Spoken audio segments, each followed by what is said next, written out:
Welcome to Table Talk, a place for honest conversations and getting to meet friends. I'm Betsy Thompson, and I'm here today with Kyle Crowell. Thank you so much for coming to hang out. Thanks for having me. Great to be here. It's going to be super fun. If this is your first time to watch or listen to Table Talk, we're super glad that you are joining us. This is a fun new thing that we are doing at Sagemont Church just to help us get to know each other and have some conversations about stuff going on here at the church, God's Word, and really y'all getting to meet some friends. And so, Kyle, thank you so much for saying yes. No problem. Being willing to come hang out. So this first few times of Table Talk, I'm specifically having our pastor search team come and hang out because it's a huge responsibility here at the church. We're in transition. We are looking for the next man that God has to lead Sagemont Church. And in that process, we have a pastor search team, and the church voted on that team. And we want to make sure you get to know them, not just read the little 5-sentence bio. And so we're going to get to interact and talk with the whole search team. And Luke, I just called you Luke. That's okay. Because Luke was here last week. It's not the first time. I'm sure, right? Which is kind of funny because y'all both kind of have the red hair thing. Yes. A little bit. Similar in age. There you go. Okay, if you didn't get to watch Luke, you can go back and watch Luke's interview and discussion on Table Talk. So Kyle. I also like Chick-fil-A. So. See, we do like Chick-fil-A. Yes. We like Luke because he's a great guy, but also Chick-fil-A. Yes. It's very good. But okay, so Kyle, thank you for being here. No problem. We're super excited. And I was thinking today, I was like, I've known you for a long time. You've been at Sagemont a long time, but we've never sat down and I've never really gotten to hear your story or get to know you. And that's the whole point of Table Talk is we know people, but we haven't really heard their story. So that's the first thing I'm going to ask you is just tell us a little bit about your family. Okay. And then we'll go into your Sagemont story. Okay. Yep. So Kyle Crowell, married to my wife, Becky Crowell. She's also grew up here at Sagemont Church, the Burcham family with Bonnie and her parents. And then we have 3 children. I have a son, Bennett, who's in 7th grade. My daughter, Stella, is in 4th grade. And then I have a 4-year-old, Nellie. So cute. Yes. I know I'm getting old when I say things like, I can't believe they're that old. I know. Me too. Gray hair is coming to pass. We're all getting older, and I can't believe they're that old. I feel like y'all just had your baby, and she's 4. Yeah. So, which is amazing. And you do a lot at Bay Area. I do.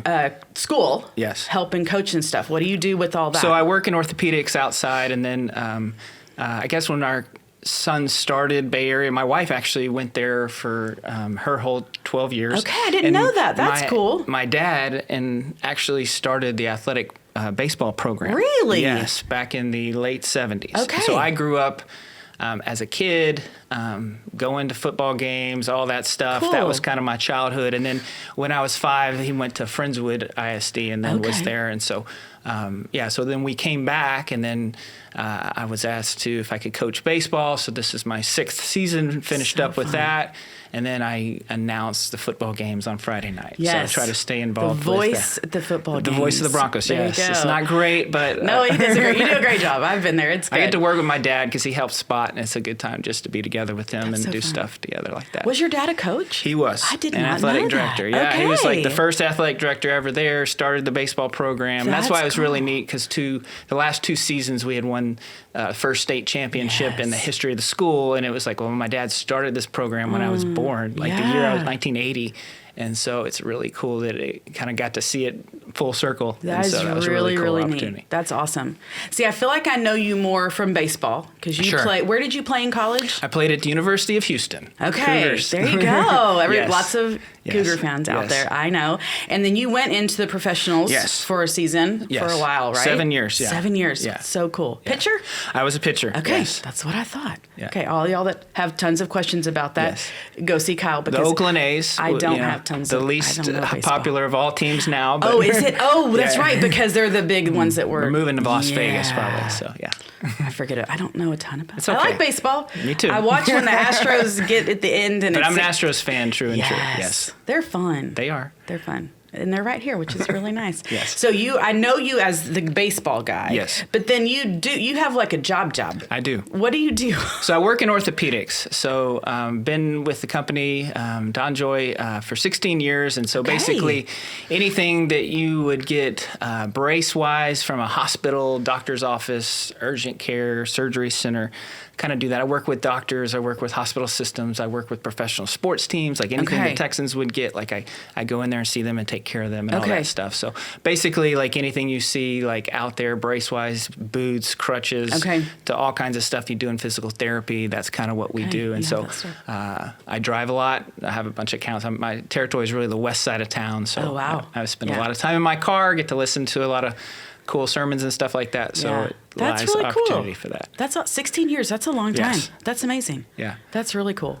Okay, so Sagemont. Yes. Kind of share your Sagemont story. How did you end up here? How have y'all been here, gone back and forth with baseball and different things? So you got to go like back to the future, like 1985 on the DeLorean, right? Awesome. So like 6 years old, I remember the first time I came to Sagemont Church. Really? My parents brought me, and I snuck into the children's section. Brother Chuck was preaching in the gym. Yes. And I was not supposed to be in there because I was too young. You snuck into the students. Yeah. It was children's. It was kind of children's church is what it was. Right. Most of the kids, this was when the bus ministry was full on. And so a lot of the kids were from the bus ministry. But my parents had brought me. My brother was 10 and I was 6. And so I wasn't necessarily supposed to be in there. Okay. So I went in with him, and I was scared that they were going to find out and take me out. But I remember Brother Chuck. That's cool. It was the first time. And so that's our first time there. And we from there on, we were Sagemont kids. And I remember being in the HRA as a young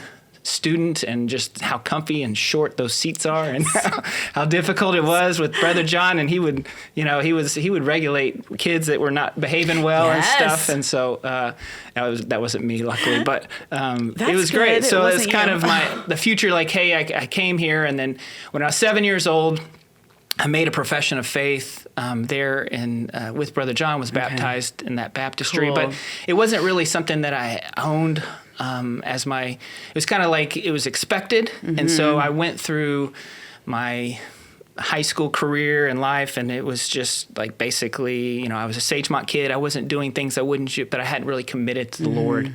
And then at that time, I went to the University of Houston on scholarship. I was playing baseball. And, they would say that I was a believer, but I didn't have a relationship with God. It was more like something that I did. And then my relationship was basically, what could I get from God? If I did well sports wise, God, you did a great job. If I didn't, then where were you? All that. That was kind of like a gain of approval based off of what happened with me. And so then when I was 19 years old, my brother was the college minister here at the church. And so I was coming down for a weekend at church and was driving back up to U of H, and I got into 45, and then I turned on to 610, and then I got hit by a car and spun on my hood for 300 yards, and then climbed out underneath, had to get out, the whole thing. And that right then and there, like all of a sudden, all the things that I had put my trust in, which was sports, baseball, all those things didn't mean anything anymore to me. And then on the way to the hospital, I gave my life to the Lord and said, hey, like this is it. Like all that stuff could be taken away in an instant. And I had played the game of church, and you would think I was a Christian on the outside, but I hadn't fully relented my heart to the Lord. I wasn't doing things that other players were doing, but I wasn't serving Jesus Christ. And I said, I don't care what happens the rest of my baseball career. I don't know if I'll ever play again or whatever. That's not most important, but the most important is my relationship with Jesus. And so then it started, and God continued to bless it, and my career went off from there. Had 2 great years in college, and then got drafted by the A's, and then that was kind of my ministry. Went into the first spring training, and there was 2 guys that went to our baseball chapel out of 100. And my first team, just remember no other believers, and then God brought some believers. Some guys got saved, and so I remember the last team we had like probably 15 or 16 out of 25 that were believers. And so God used that as a season to prepare me for really where it was just my mission field outside of it, just sharing the gospel and being able to use baseball as a platform to do that. So I love that. And man, I would encourage anybody that's watching or listening, if you're in that spot of, hey, I know the Jesus answers. I know what it's supposed to look like, how that's supposed to go. And if what Kyle just shared stirred you, please reach out. Call the church. You can ask for me, any of the ministers on staff. If you see Kyle on Sunday mornings in the hallways, go up. Say, hey, I heard you. Will you just talk to me for a second? I know he will. That is the most important decision you will ever make in your entire life. Never regret it. Yeah. And so often, those of us that have done church for a long time, when we stop and go, okay, wait, I know how to do church. Yep. But do I know Jesus? Yeah. It's different. You could sit there and even all my teammates my freshman year, they would think that I was a believer. I went to FCA. Right. I wasn't out partying with them. If they had an issue, they would come get me. I would go get them out of trouble or whatever. But I didn't have a relationship with Jesus. And it's like you can sit through church. Everybody on the outside thinks that you're a believer. You in your mind think you're there, but if you don't have a true relationship with Jesus Christ, then you're lost. Yeah. And you're missing out. And so you're trying to fill it with other things, and those things don't satisfy. That's right. Nope. And it's so interesting, I think, so often as believers or people that are in the church, sometimes we fill it with really good things. Yes. It's really good stuff. It's serving, it's doing, it's all of that. But to stop and just go, but that personal relationship. So Absolutely. If anybody's heart's tugging, that's the Lord. Follow through with that. Don't wait another second to figure that out. So then tell me, how did you and Becky meet? Because she's a Sagemont girl, been here. She's her a little family. younger. Okay. Yes. There you go. So she's 3 years younger. I didn't that's really. not bad. 3 years is nothing. Yeah. So I didn't really know her too much because there was enough of a gap. Yes. And then, so when I was 18, and then I went off to play. Sure. So in the summers, I was in Alaska playing, and then the next summer I was on the USA national team, and we were traveling Japan and around the. So I wasn't really around that much. And so then when I was playing professional baseball, I would go off for 6 or 7 months and then come back. And my brother was a college minister, so I was involved in college ministry. Well, my last year, I had gotten hurt and kind of gotten released and trying to figure out what was I going to do. Was I trying to come back? And I come back to Sagemont, and I was speaking to Jerry Squires, and he was talking to me about going on a mission trip. And he's like, hey, I don't know what God has for you, but I think this would be a great opportunity. I said, all right, cool, I'll go where we want to go. And he said, how about Afghanistan? Wow. So, I said, well, that's going out there. I've never actually gone on a mission trip, but I was like, and then I talked to one of my other friends, Matt Mann, who had just gone, and he had made this video, and I felt God pull on my heart to go. And so I went. And on that trip, Becky had gone on that trip. Okay. And so I didn't know her. And so there was some prep. I mean, when I knew who she was and we were preparing for the trip, and I ended up learning optometry and giving out glasses to the people, and she's in dental hygiene, and so she was doing dentistry with the dentist, and so we ended up going to Afghanistan in 2006 during the middle of the war. You could hear stuff going on, and we were in Jalalabad, which is right on the border of the Pakistan. We saw Bin Laden's camp that was bombed out and all this stuff. And so we were on that trip, and it was difficult because we were in an area where there's not a believer. There was Taliban and stuff like that, and it was eye-opening experience. But we got to know each other, and we got to see each other in areas that you wouldn't really expect. And you got to see the best of them and see them in the hardest conditions and the character that comes out. And so it was just an opportunity where we kind of grew together. And then at the end of the trip, we kind of knew that God had placed us in that point. And so then I guess when we got home, we went on our first date, and I knew before we ever went on a date we were going to get married, and so did she. And so it was Then how long before you got married? 6 months. Okay. Yep. And then we went back as we were engaged, and we went back a third time as being married. So missions was kind of a part of our story, and it always wants to be a part of our future and our kids, and taking my son to Kenya. I'm taking my daughter this summer. She's going. So we've done. I'm taking my daughters this summer. Very excited to go. It's going to be a great trip. I love it because it's an opportunity to share, like, hey, that's always been part of our story. Yeah. It's essential. It's really like where our heart is, and it's something that we want our family to experience and my kids to experience. Like, hey, you don't know what it's like to live outside the United States. You don't know what it's like not to know Jesus, or to be in an area where the gospel isn't, and all the advantages that you have.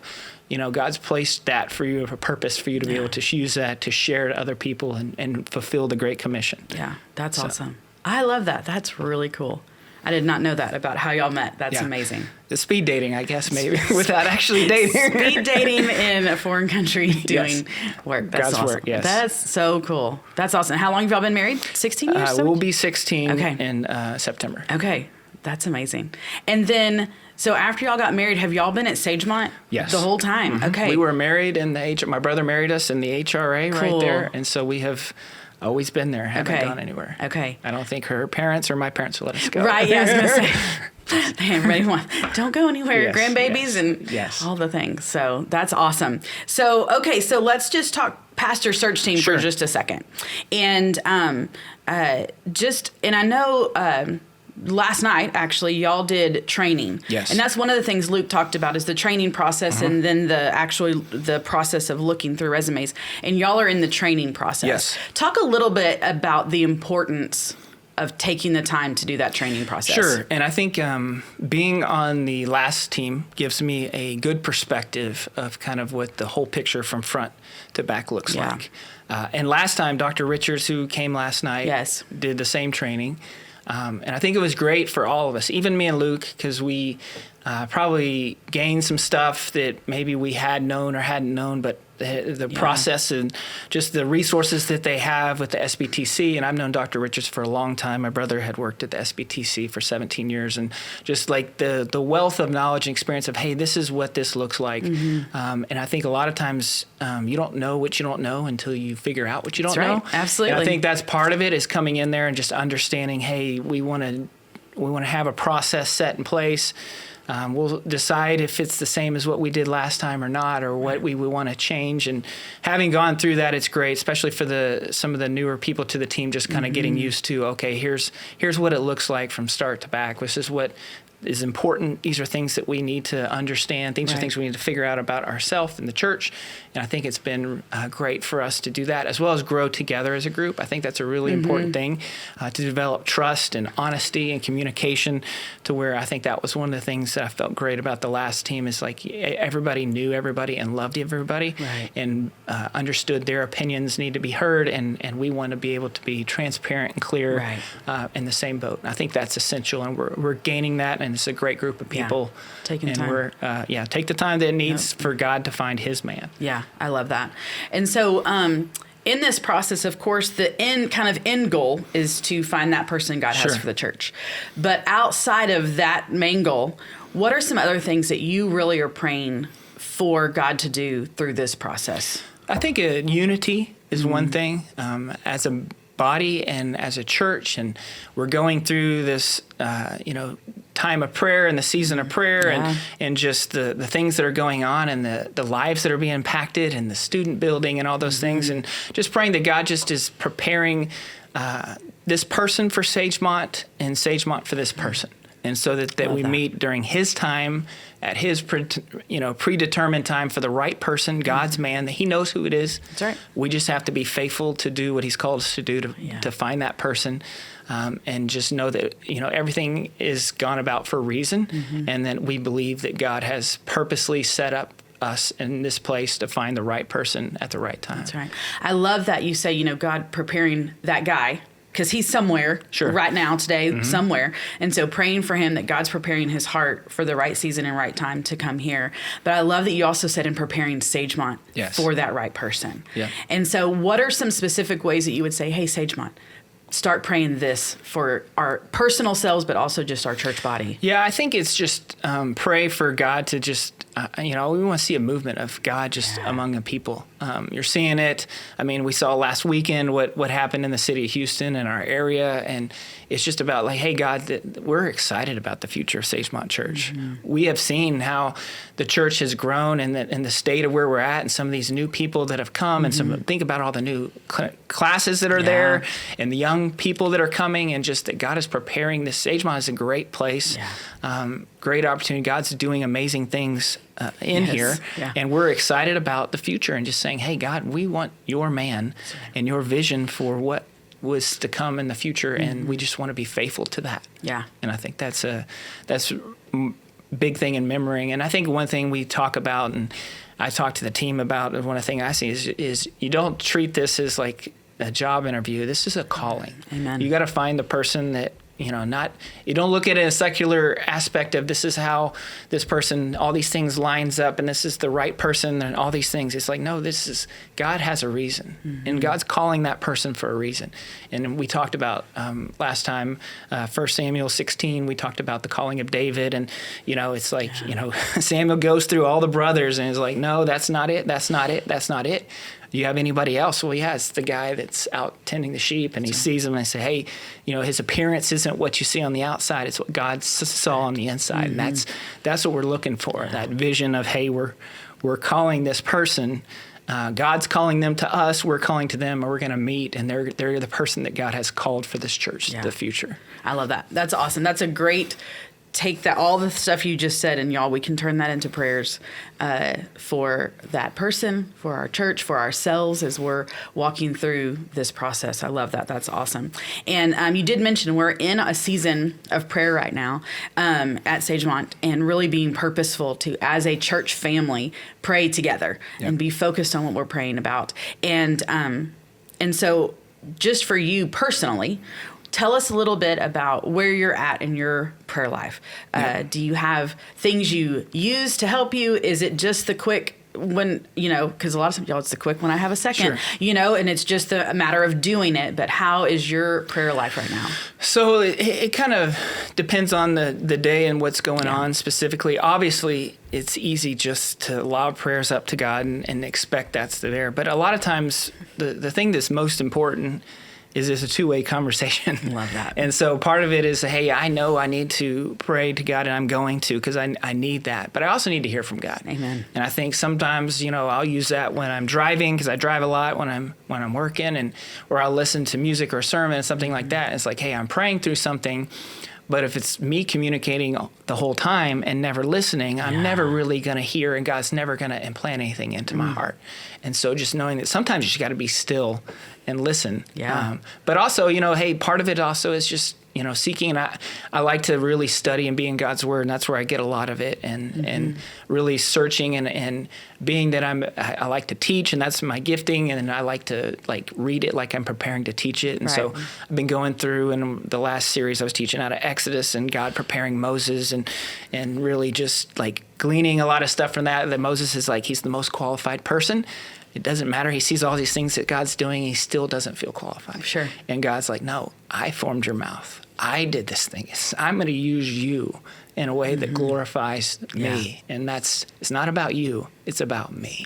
And so you may think on the outside that they have all those things, but it's about just really preparing. And that's really what God's been showing me a lot in this season is hey, just how can you be used to glorify God so that we can do what God's called us to do and be faithful to Him as a church and in my ministry at home and with my kids and everything. That's really great. I think one of probably the hardest things to do in our world right now is to be quiet. Absolutely. And to find quiet. There's always noise. You can constantly have something going all the time. And so how do you purpose to just find the quiet? It's hard. I think about my kids, and I think about the need, and I'm kind of like that too. My wife, she could go driving without having the radio on, and I feel like sometimes if I drive and I don't have the radio on, there's not a purpose. I'm gonna fall asleep or something. But I think there's part of it. Sometimes you've got to separate yourself and just find those times where you can unplug and just really hear from God. And that's hard, easier said than done. Absolutely. Because there's always something there's always something you could be doing. Yes. If you're not setting specific time and you're not strategic about it, I think you miss that time. And I know I have done that in the past, and it's something I'm trying to be more intentional on. It's just really, hey, I've got to set this time. Whether that means, sometimes I go out and run, and I'm, it's an opportunity just to be away from that and hear from God. And, those are certain things that you specifically have to set out and do on your own. Yeah. I think it's the being purposeful with it. And y'all, that's something I would encourage anybody that's listening or watching to maybe say, for the next couple of days, I'm going to just be quiet with the Lord for 10 minutes. Like, start somewhere. And it's especially if you're somebody that always has noise going, the radio's on, the TV's on, the, whatever it may be, to go, okay, I'm just going to try to be quiet. And I think it's something you want to instill in your kids. Yes. And we've done that where we'll have the kids come up and open up their Bibles and put everything away. And it's, 15 minutes is a long time, right? And so that's part of it. It's just like, hey, be quiet. Yep. Let's go through this. This is something you may not appreciate at the time, but the hope is in the future you'll understand the value of this and you grow in your walk with that and understand, hey, this is important. This is necessary. Yeah. It's going to help me grow closer to Christ. Absolutely. It's working that muscle. Yeah. And we just have to be purposeful and say, this is what we're going to do. And then you get it to where it's becoming more habit and you're used to it and it's part of your daily walk. Absolutely. So I love that. And pouring that back into your kids and being that example and making those decisions. So that's awesome. Kyle, thank you so much. No problem. For taking time. I appreciate it a ton. Glad I could be here. Glad it was so fun to hear your story and get to know you and your family a little bit more. And so thank you so much for being a part of the Pastor Search team. The commitment, the time, the just emotional and mental that y'all have all said yes to. We greatly appreciate it. And I'm honored to serve the church in that way and just know that, that to think that they thought me bringing value to the team, and I'm honored for that, and know that it's a big task. We understand that, but we're faithful to say, hey, this is somewhere that we love.